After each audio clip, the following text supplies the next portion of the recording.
that first of all, what is suffering? And are the needs that we have truly suffering?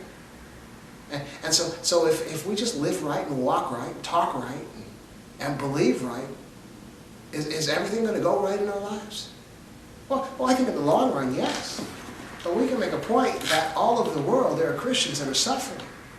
Even in Scripture we find, that the disciples, all the disciples / apostles, except for John, were tortured and executed. Okay? We don't want to hear that. And so then we look at Christians in other countries, like in maybe some of the African nations, or throughout Europe and down in South America and all, where there are conflicts, political conflicts, turning into religious conflicts. Christians are killed and suffer heinous atrocities all the time. Now, this isn't really a religious message used to demonize another set of religious folks, because every other group, the Muslims and every other group in these nations are persecuted as well in the same manner. But for this particular program to the believers, to the Christians today, I just want to make sure we understand that Christians do suffer, that believers do get murdered, and that we just happen to live in a nation that is for the most part free of simply random acts of violence against religious folks, on a large scale.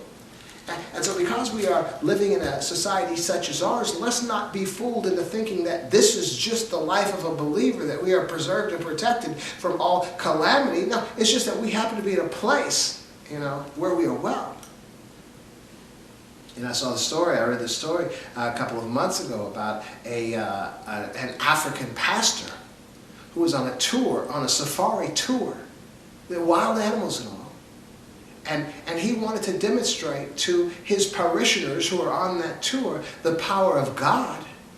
So he got off the tour bus and ran toward a pack of lions to express to them sort of how Daniel, when he was sitting in that lion's den, was not harmed by those lions. So he approached these lions. All of a sudden the lions got up. I guess maybe they were a little hungry. They went after him and tore him up, mauled him to pieces.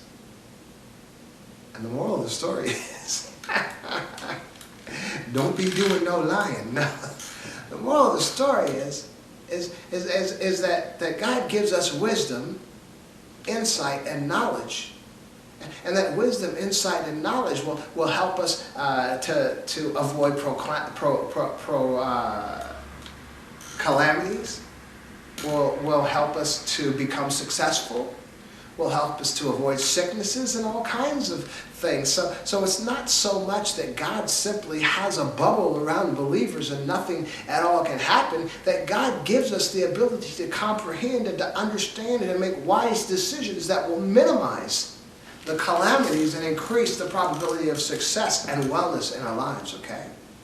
And so what I want to suggest is that, first of all, we just grasp that. So just be thankful if you're living in a place that is free from a lot of violence, but don't think that there is a lack of violence in your life simply because you are a believer.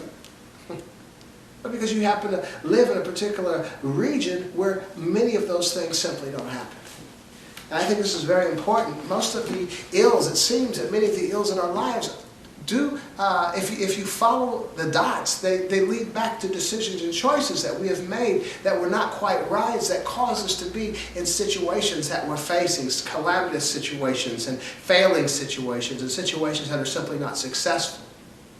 Okay? So if that's the first thing that we need to grasp, is that most of our ills and our successes as well are due to the choices that we make in life. And as I tell my family often, that it's a lot easier to stay healthy than it is to get healthy once you're sick.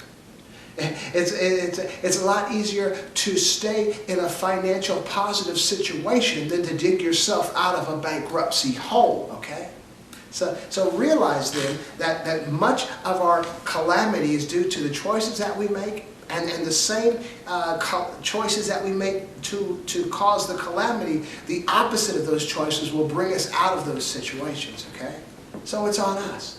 So I think that would be number one. Don't be waiting for that magic to happen to simply snap you out of a situation that you got yourself into, okay? God gives us the wisdom. God gives us the understanding. Scripture even tells us that if you lack wisdom, ask for it, because God will give it to us.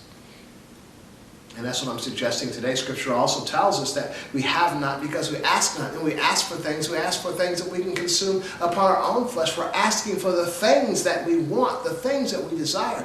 Those things that we don't have because we've lost them because of our actions. Those things that we don't have because we didn't do the things, make the right choices to gain those things. Well, what I'm suggesting right now is that God is giving us an insight, giving us an ability to garner a wisdom that will allow us to acquire those things.